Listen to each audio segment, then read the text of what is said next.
Thanks a bunch, Stephen. It's great to be here. It's great to get to the end of a long series of talks, and lucky you just get me for the fifth one. A bit of housekeeping on my part is that I'm coming at this from the sort of, even though I'm a historian by training, for this sort of material I sort of come from my old background of archaeology. So if you're here to ask for which unit was here and how many troops were there, you're talking to the wrong guy. I don't know. I can talk in general terms, but what we're going to do is talk about the kind of things that were built, what they were meant for, and where you can find them. And then at the end we'll have a bit of Q&A. So if anything comes up, we'll have a few questions at the end, and if we're lucky, I can answer them. And if we can't, sure, we'll all agree to differ. Anyway, so beaches, fields, and undergrounds. Where does this come from? I did a lot of this work doing, this work came up during when I was doing survey for Historic Environment Division, which also shared this building with PRONI. And believe it or not, they paid me for 2.5 years to go out and look at pillboxes and radar sites and anti-aircraft landing poles and all the myriad of sites that actually survive in their thousands, literally, across the landscape of Northern Ireland. And so thanks for them, that I can actually get a chance to show you what we found. So what do we mean by beaches, fields, and landing grounds? Well, it all starts, and as you might guess, it's the Second World War. As you all know, started in September 1939, and then you have a whole period of phony war, but then you also have, eventually you have the Germans attack in the West using blitzkrieg, and you have the collapse of the resistance against them, and then the evacuation at Dunkirk. Now, Dunkirk's always held as this miracle of Dunkirk, but you have to remember that even though there was upwards of 300,000 recovered of the British Expeditionary Force and the French, all their heavy equipment was left behind. All their vehicles, all their heavy guns, all the things that essentially big armies operate was left behind, and they had to find an answer for that, because the next thing after the fall of France was the threatened invasion of Great Britain. Now, as you might guess, even though they had all these hundreds of thousands of troops back, they had to develop some sort of answer. What were they going to do to stop the Wehrmacht from actually making and establishing themselves on British soil? And their answer was they turned to concrete. Lots and lots of concrete. What do you mean by concrete? Well, the first answer was, where would the Germans land first? The first answer is they would land on the coast. So they developed a system of coastal crust with defended beaches, backed up by things called stop lines. And that system, though it's more famously seen in the south coast of England and up along the eastern coast, it was a network that covered all of the United Kingdom, including Northern Ireland. And in Northern Ireland's case, it had defended beaches. And I'll just move away here. You can see the points along up here, several down here, Strangford Lough, and then Dundrum Bay, down along Newcastle here, down around Murlock. You would wonder what's wrong with all these ones up here. It's far too rocky. You're looking at sort of the sandy, vulnerable beaches. And then you've backed up with 9 stop lines, and you can see those marked in red. Unfortunately, if you're west of the Ban, you're on your own, because that whole defence was actually pointing that way. So there were no stop lines west of the Ban.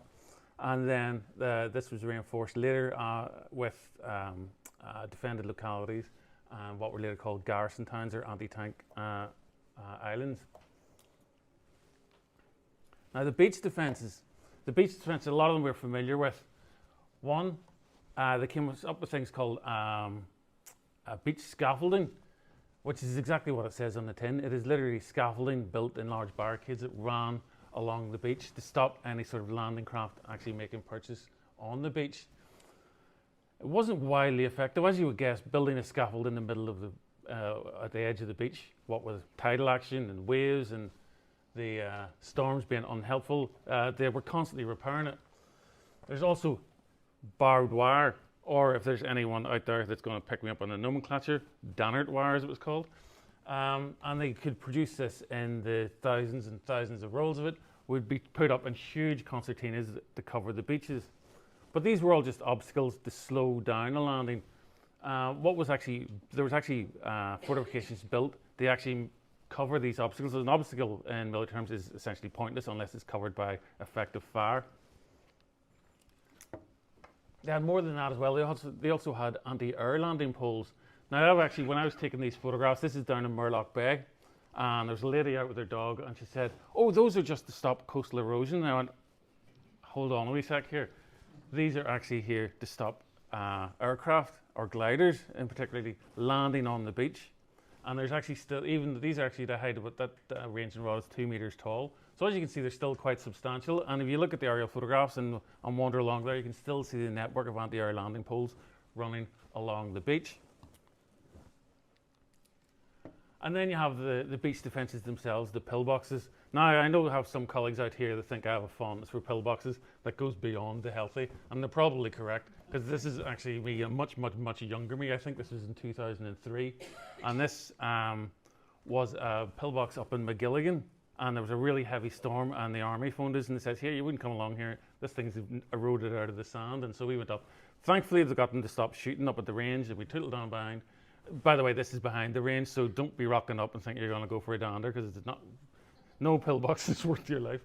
And so we went and we took a survey, got it pinpointed, and almost by the time we got it plotted, another storm had come and the sand dunes had moved slightly, shifted and buried this over again. But the beach defences were to create what was called a coastal crust. And here we see other pillboxes, again, along that Port Rush and Port Stewart sands area. This one's just at the Banmouth. These are on Port Stewart Strand. That's at downhill. This one here, which looks really tough, by the way. No, look at this stone cladding. It's actually a death trap. It's not actually concrete covered in basalt rocks. It's actually basalt rocks just held together with cement. You were a dead person if you actually had to fight from that thing. But these pillbox defences would have covered the length of the beach. Now, these are just some of the few that are remaining, but there would have been actually much more of these that ran along the beach. They came in standard designs. They came in two particular flavours. There was bulletproof, which normally has a wall thickness of about 50 centimetres, which sounds like a lot, but it's not a lot when you're getting shot at by 88s or heavy artillery. And then you have the shell-proof ones, which have walls anything up to 100 centimetres, some to 130, some are 150 centimetres thick, and those would count as shell-proof. Now, the purpose of these coastal defences weren't to stop an invasion. The purpose of these coastal defences was to slow up an invasion. They act as a speed bump, which is great if you're a planner, because it actually allows you to create a mobile reserve, and they would actually move. They would establish themselves inland and then move against the invasion force, which is hopefully getting held up by these pillboxes on the beach, and also other pillboxes, which you can actually find. There's one up, just running up into Benevena, that covers the beach exits, and it's to try and contain them, to wait for that counterstroke. Unfortunately, that's not much helpful for the people assigned to the pillboxes, because once you were committed, there was no way out, and there was no retreat. So it was pretty much a sacrificial screen, but that sacrificial screen would be in people's lives that were committed to that defence. So it's actually, if you actually think what these represent, you can see the level of desperation where the country was at that time, and the threat they faced. Now, how the actual beach defences worked. Hands up, who's seen Saving Private Ryan? Come on, don't be shy. I know there's more of you seen that. You're all shy people out there. I've seen it dozens of times. It counts for a couple of years. And you see the machine guns, these MG42s, pouring fire into the landing craft. It's all very dramatic, but that's not how they operated. This particular pillbox, this is up at the Banmouth here, up at the north coast. You can see that's the Ban just coming out into the sea, the Rock Armoury. And this is the pillbox that sits on the the eastern side. And this is looking down the beach. The whole thing is, they don't point at the invaders, they point along the beach. They don't shoot into the force, they don't pick out individual targets. They create curtains of fire that actually blockade the beach, so you don't actually even have to aim. And there's no actual embrasures facing out towards the sea line, so any incoming fire has no embrasures to actually enter. If you're looking from the beach, all you can see, if you can see it, and we'll get to the point of camouflage later, is just a concrete face. All the embrasures are pointing along, not out to sea. Oh, and this is where we get a real nerd on, so strap in. And these are how the machine guns work, is that they work on several different ways of fire. Grazing fire is one thing where they create this beaten zone of where bullets are impacting, and all along that, the bullets are either moving between head height and knee height along that zone, and it gets long, as you can see, closer it's long and narrow, and then further away it gets shorter but wider. Or you can have plunging fire, where most people actually don't consider, apart from military types maybe, is that machine guns can be used indirectly, that they can fire over targets, and you have beaten zones at targets you won't actually see. And one of the pillboxes I discovered, I surveyed out at, where was it? It's out at Shane's Castle, along the stop line there. And it's either the worst sighted or the best sighted pillbox I've ever seen, because its actual lines of fire, its sight lines, are maybe only about 100 yards, but about 400 yards over the hill, that could be further, it could be about 600 yards, there is a crossing point on the bridge. And so it's actually perfectly sighted, so it could actually bring plunging fire onto a potential crossing point without ever exposing itself. So people actually crossing it wouldn't even be able to see where the fire was coming from. Then, of course, you've got the enfilading fire, and this is where you're coming into the beach. This is where you have the grazing fire moving along the beach. So rather than actually target, as you've seen in the movies where they pick out individual targets and shoot at those, they just shoot along the beach or on preset lines of fire. And then you have that coming from another side, from a supporting pillbox at another end of the beach, or another stage of the beach. They create this curtain, and they just maintain the fire along that, and troops trying to land have to try and cross this barrier of fire. So you're not even aiming, you're just creating this barrier of fire, and that's how they work. And that's how they work from the pillboxes and create this lethal zone along the beach. It's appalling to think that what you would actually have to face. And then we'll have the stop lines. So beyond the beaches, because as I can say, the beaches were fully expected not to stop any invading force, just to delay them. They created the stop lines, and the stop lines you can see here were 9. And again, sorry for anyone who lived west of the Ban, but needs must as the devil drives. But they were expecting any force here to be sequentially try to stop from here on different lines. And along that line, you have pillboxes built on an obstacle, because rather than just set them in strategic spot or operationally or tactically advantageous spots, they would create the obstacle would say the River Ban or the Newry Canal, and then they would try to funnel any sort of enemy attack along certain crossing points, and at those crossing points then they'd be fortified. And one of the examples we can use is the Portadown Newry line, the stop line B. And it's probably actually one of our best surviving stop lines in Northern Ireland. There were significantly more pillboxes after the war. There was actually money paid to people to actually take these things away, because to be honest, you can imagine after the war, these rather unsightly things, they thought, just get rid of it. We just want to forget all memory of it, and we'll take these things away. And that's why a lot were taken away. But in the case of these the ones in the stop line B, they're more than just a wee bit tough, and so we'll have 13 that are still extant and remain. This particular line actually was also a focus of protection by Historic Environment Division back in the day, I think about back in the early noughties. And they scheduled, which is given statutory protection, the whole series of pillboxes along this line, showing the relevance they have for the historic landscape in Northern Ireland. But here's one we have here. This is one on Tannegree Road. Some of you might be familiar with it. And again, it's protecting the approaches to Portadown and sits actually on the western side of the line. And it actually has been turned into sort of like a war memorial type thing. I think they have commemorations there. But what it does have, it has some key features that we have that we can identify about these sites. And in this case, the thickness, the one we're saying about the thickness of the walls. Now the roof that's about 30 centimeters thick. So that's not very thick if you're protecting against, say, plunging fire or heavy artillery, but it was never expected to face that. The walls, however, now this is the entrance at the back, that's 138 centimeters of reinforced concrete and steel. That's more than enough to stop most things for the time being anyway. And then you have the defended localities. Now, the defended localities came into existence because, does anyone tell me the problem with lines? Oh, you're all shy.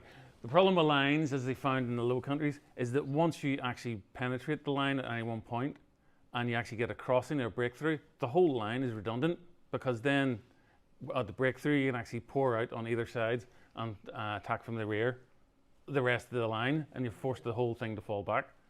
So they realized that rather than actually focus, in the first 6 months of the war, of when they were really starting to build these fortifications in 1940, they focused on the stop lines, but then of course they went, oh Jesus, stop line's not a great idea. Ironside gets the sack. He was the guy in charge of it. And so they started building these defended localities, and one of these here is at Rathfriland. So they started to focus on things like junctions, important junctions, or where roadways meet. And if anyone's familiar with Rathfriland, you know that all the main roads actually sort of meet in Rathfriland.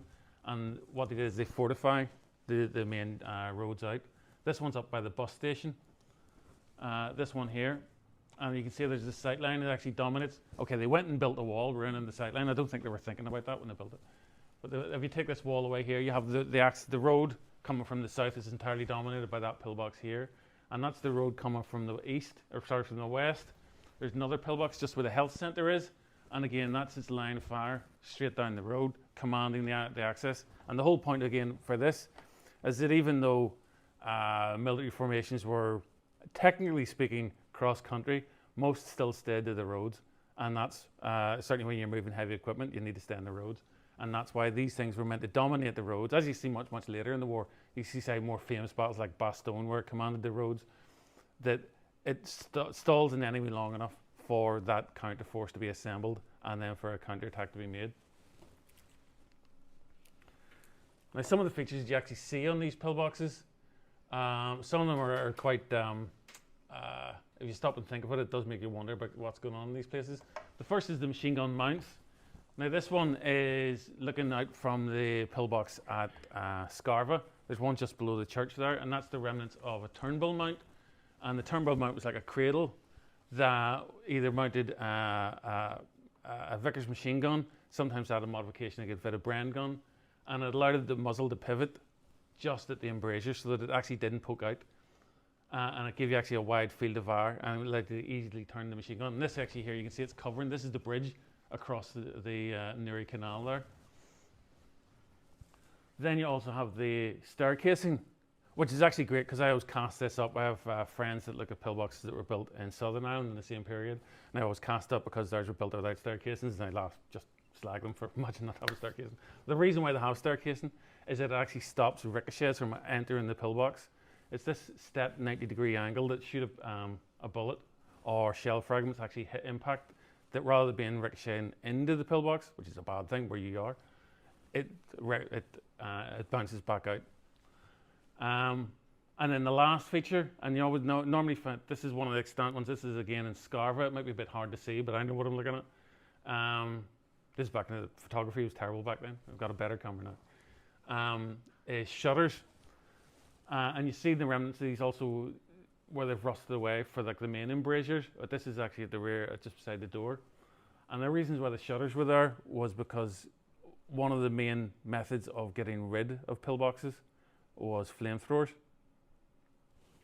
And the reason why these shutters were put here, sometimes they're steel, sometimes they're asbestos board that could be pulled up, that if a flamethrower was deployed against one of these positions, they could pull up the shutters and that would actually deflect the jet. Because remember, if you remember, flamethrowers don't shoot flame, they shoot flaming jelly or flaming liquid. This is all grand in theory, but the problem is that if you shut that up and someone actually attacks your pillbox with a flamethrower, one, they're so close to your pillbox, they can shoot it with a flamethrower, which is a bad thing enough. But two, if they cover your pillbox in flamethrower, it doesn't matter if it gets in, it'll actually just burn up all the oxygen inside the pillbox and it'll suffocate inside it.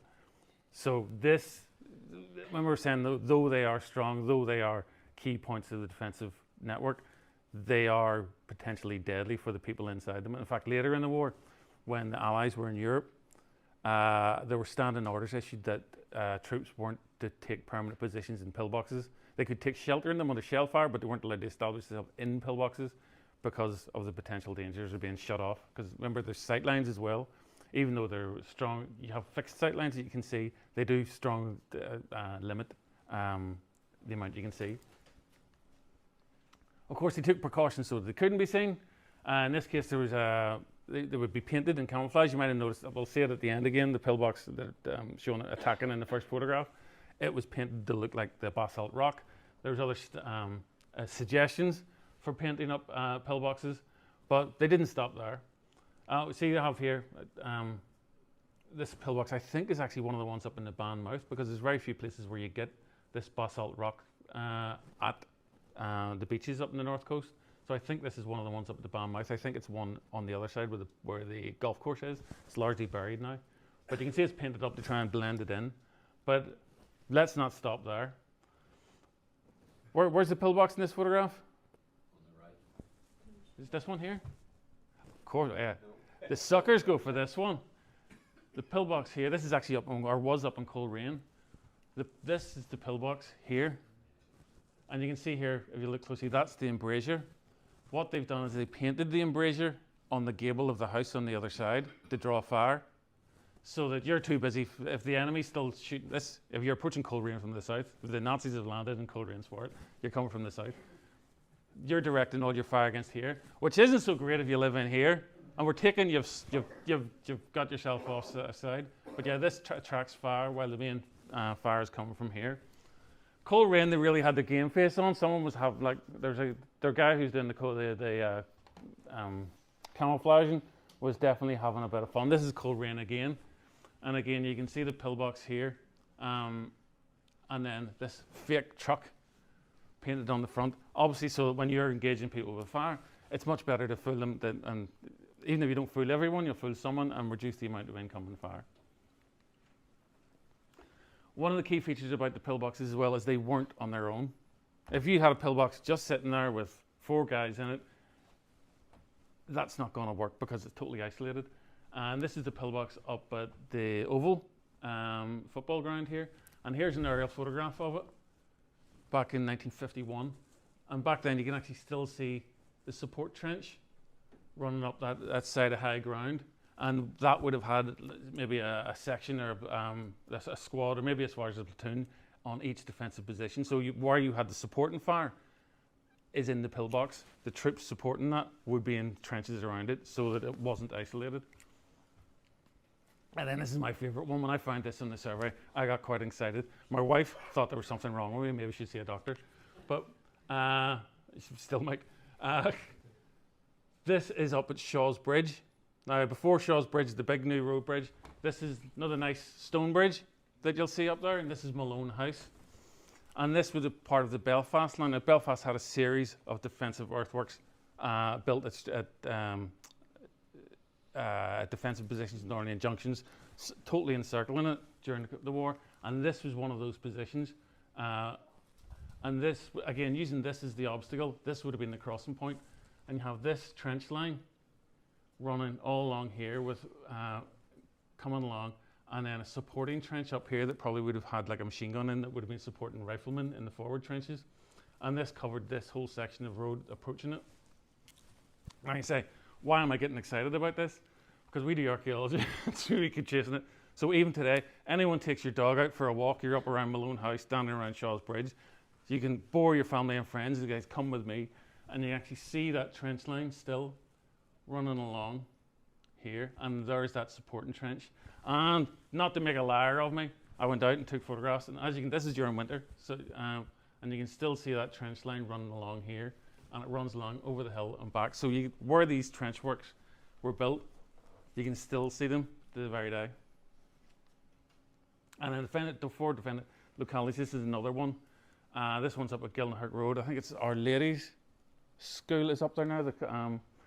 And even though there's quite extensive trench lines up at Shaw's Bridge, you can have just wee defensive positions here overlooking the roadway. You just see a series of trenches and a support trench, and that's sometimes all the war. They would have been occupied by regular troops earlier in the war.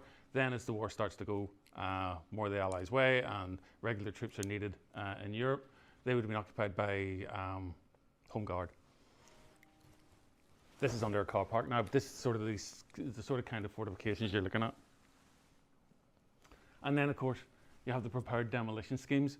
How you actually get people to go to the places where you want them to go is you blow up everywhere else. And all like the rivers along here and the bridges and the culverts all along this line all would have had pre-prepared demolition chambers built into them. And then on the event of invasion or threat of invasion, explosives would have been taken from the largest store of explosives in Northern Ireland was in Shane's Castle. You can still see some of the ammunition stores are still there. And they would have been brought to the demolition chambers, and then when the moment came, they would have all been blown apart from the defended sites. Because there's no point in putting them off and making them try and figure out where to get across. You give them somewhere to cross, they try to cross, and you kill them when they try to do that. That was the point of it. Now, beyond the stop lines, there was also ports which need defended from naval attack. And in the case of Northern Ireland, there was the coastal forts and the emergency batteries. This is the 2 6-inch guns that are still there up on Grey Point Fort. Anyone been to Grey Point Fort? Great site, fantastic. I wish they wouldn't want that again. It's a fantastic site. I hope they do someday soon. The ports protected by coastal forts and emergency batteries. Grey Point and Kilroot. Now they were built in 1907. They were actually, I think Belfast was the last port to be fortified in the UK in peacetime. And they were finished in 1907, and they were operated throughout the First World War. Put into mothballs, then they were bought back in during the Munich crisis in '38. They got brought back into operation. East Twin Island again, smaller guns. I think it was 12-pounders were there, and it got brought back into operation in Munich. But then they realised that 3 wasn't enough. With the importance of Derry as a port in Larne, they had to build emergency batteries there. And they also had to build another one to supplement Kilroot and Grey Point, so they built another one, Orlock, in 1940. Now this is the one up here in Grey Point. You're going, but that's not Grey Point.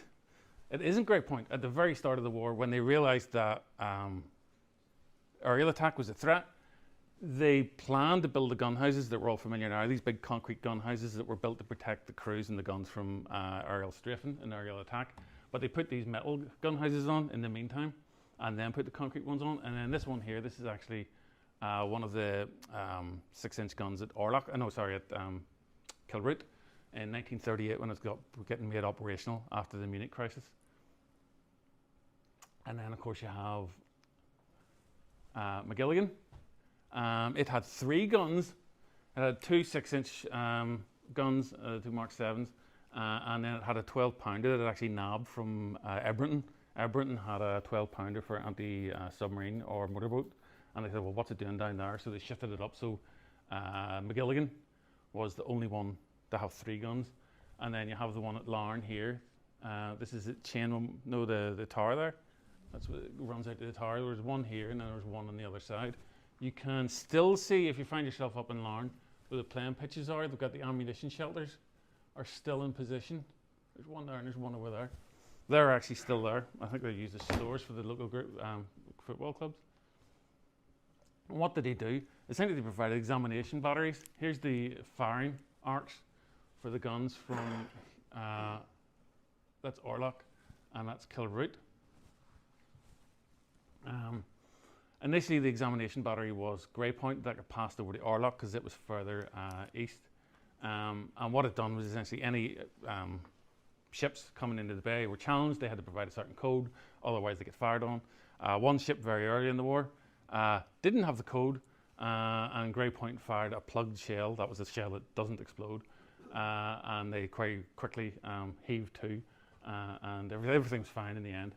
Apart from actually everything wasn't so fine. There was a cow apparently on the other side that the plugged shell bounced off the water, flew over, hit the shed, killed the cow. And then no doubt compensation was asked for. Then you have the anti-aircraft defences. Obviously the attack on Northern Ireland was potentially not just coming from sea or land. As it turned out, the major threat was aerial attack. One of the major problems actually in the Belfast Blitz is there was very poor preparations made. For a similar sized city, say Glasgow had something like 64 guns. Belfast had 22. That's 16 heavy anti-aircraft guns and 6 light, which was nowhere near enough. So much in the scheme of many things, government shutting the gate after the horse had bolted, they beefed up the defences and created gun defended areas. Now there's 4 gun defended areas in Northern Ireland. There was Belfast, Larne, Derry and Erne. These ones down here were for the flamboat bases. Yeah. And what were these made of? Now they came again in 2 flavours, heavy and light. Now the light, heavy, was composed of 4 gun batteries, or gun positions, of 3.7 inch heavy anti-aircraft guns firing a 28 pound shell. Their effective range, kids, you get it from school, kids say, oh, how high could they fire? The best way I could describe it is, if you imagine you're going on your holidays and you're cruising along saying, do you want tea or coffee, please? At about 30 to 32,000 feet, one of these can still reach out and touch the 30 to 32,000 feet. Later guns could actually go still higher. The light, these were normally the 40mm Bofors. They normally had an effective range, effective ceiling of about 6,000, 5,000 feet, and they were meant to engage low-flying aircraft. Ultimately, I think Belfast's total amount, even though it only had 16 at the start of the raids, it eventually have 56 heavy anti-aircraft guns and a complement of about 12 of these light Bofors. Now, the purpose of the defences, if you actually stop to think about what point the anti-aircraft defences were, it would sort of chill you a wee bit. The purpose of the heavy anti-aircraft guns, especially when you're talking about night raiders, is to put up a level of flak. Now, the flak is that gun directors have been given the height and incoming range and all the rest and direction and speed of the aircraft coming in. And this would be passed on to the gunners, who would then fuse their shells to explode at the range, at the altitude that these planes are coming in. So the direction is key. You can't just fire willy-nilly into the sky, because for one thing, gravity being that implacable enemy that it is, everything that goes up will come down. So those 28-pound shells that go up and explode are not going to go off into the leafy clouds. Leafy clouds? Where do I live? They come raining back down again. And in fact, we have it in some of the histories for the Blitz. Is certainly Jimmy Doherty's account. He mentions being out, I think it was during the May raid, and he could hear this rattling on the ground and on tin roofs. And they said it sounded like rain, and that was anti-aircraft, that was splinters raining down. And they'll ruin your day just as much as a German bomb, to tell you the truth. But yeah, if you actually think about it, the whole point of these was to actually disrupt the bomber formations. Now, the Germans were coming here not for the people, they were coming here for industry. And the whole point of the anti-aircraft defense was to disrupt those formations and make them fly higher and disrupt the pattern of bombs. Unfortunately, if you make them fly higher, disrupt the pattern of bombs, it means that they're more likely to miss their targets. And if they miss their targets, they're hitting civilians. So the more that defense works, the more likelihood of the bombs actually landing in civilian areas. So it's even though they were also well known to bolster civilian morale, because you could hear one of the things that people hated about, apart from the massive death toll, what they held against the government about the Easter Tuesday raid, that there was a very little anti-aircraft defence. The point being that one of the earliest bombs actually hit the telephone exchange, knocking out any direction for the anti-aircraft fire. And so the guns fell silent, and so people just felt defenceless. But in the May raid, people felt much better about it, because they could hear the anti-aircraft guns make a very distinctive report. And people felt better about it, even though an effective defence will mean more likely bombs dropping on civilian streets. One of the stranger things as well is that there was actually a letter, I was reading it today, a letter by the Prime Minister of Northern Ireland, Andrews, who was writing to complain about practice, the anti-aircraft gunners practicing. He says, I hope the War Office will take full responsibility for these anti-aircraft gunners practicing, because don't they know that they're a threat to life and property? And I hope you'll actually go take full responsibility for this. By the way, what do they do in England? How do they avoid this in England? And the letter came back, not dripping with sarcasm. I would love to have seen the guy writing it, where the officer in charge of the RAF in Northern Ireland writes back saying that he's sorry he's been inconvenienced by these anti-aircraft guns practicing, but it needs to be done to maintain a proper level of readiness. And as for in England, they didn't really have to worry about it because they were unlucky that they had plenty of Germans to shoot at, and it wasn't really a problem for them. They left it at that. The way that the layout of the anti-aircraft, this is the anti-aircraft battery L07 up in McGilligan, and you can see here the anti-aircraft gun pits, and then the operations room just at the back, and here is where they would have got all the height finding and directing information, and this would have been plotted, and then the targeting data would have been sent out from here to the individual gun positions. And the gun positions, each one would have held a 3.7-inch anti-aircraft gun, and then all the way around here, these large lockers, which by the way, I haven't got a ranging rod in there, but that's pretty much the height of me. And that each of them, one of those, would be filled with racks, filled with ready-use 3.7-inch heavy anti-aircraft shells. Another feature that they all had was this reinforced concrete magazine. That's where the major store of 3.7-inch shells would have been kept. And then, of course, we get to see evidence of the technology war. And you see the radar ramp. Here you would have had a Mark 1 or Mark 2 ranging radar, and this would have actually provided height and direction finding information to go to the command position, and then that would have been translated into targeting solutions for the guns. Then, of course, you have the light anti-aircraft defenses, and we still get those. They're smaller positions because whereas the heavy anti-aircraft positions came in groups of 4, so that's where they create tightly grouped barrages. These things were generally positioned individually, and they were meant to, like I said, meant to engage low-flying point targets. This is one up in Lissahalli you have over here. Do you remember the famous photograph of the German U-boats surrendering up at Lissahalli? That's just over here. This sits just on the opposite side. And this would have had a 40mm Bofors that was one of 4 at this part of the foil. And the way it was built was it's just sandbags filled with concrete. And then they laid the concrete on top while it's still wet. And then the sandbags have long since rotted away. We can still see the patterns of the Hessian on these concrete sandbags, and that's still sitting to this day, almost as good as the day it was made. It's actually a scheduled monument as well. It was one of the first ones that was scheduled. Other defences we're talking about, beyond the defences of the air defences, the anti-aircraft defences in the coast, we also had the airfields. Now there's 21 airfields built in Northern Ireland, but these needed defended too. Germans just weren't playing by the rule book. In 1940, they decided, you see the original plan was you land outside, you try and attack the airfield, we'll have pillboxes on the outside of the airfield, we'll shoot all the Germans. The Germans went, that's not a great plan. Germans in the Low Countries and in Crete then decided to change that plan and land directly on the airfields. So the initial defences weren't going to work.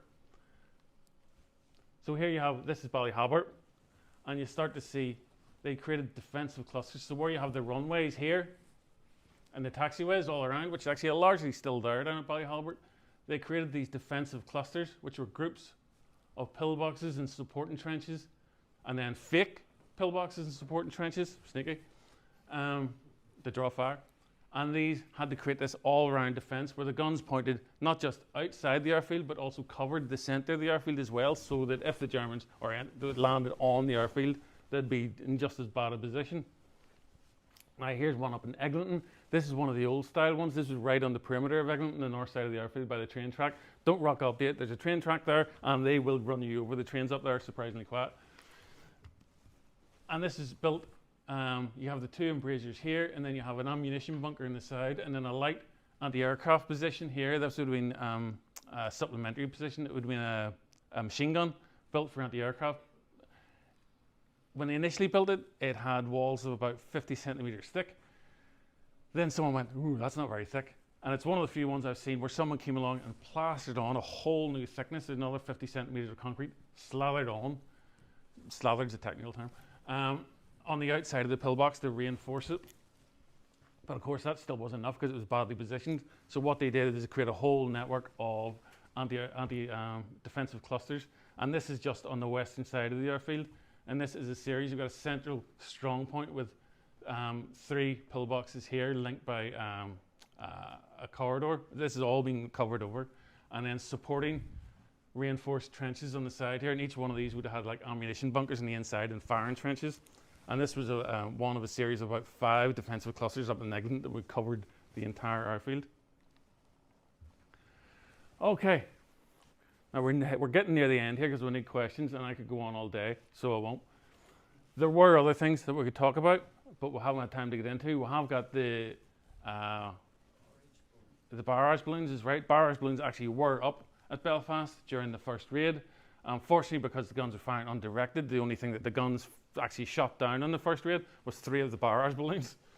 They also had roadblocks. Roadblocks would have been all across Northern Ireland as well. There's remnants of some of them still. There's ones up near Ballymoney.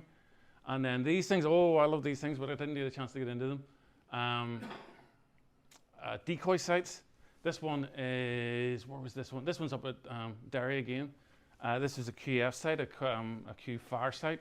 And the whole point of it is it created fake fires that if a raid started on a place, you didn't light it straight away because if they hadn't got there, nothing's burning yet. But if a raid was underway, this control bunker would have had a couple of guys in it, or gals, it's co-ed,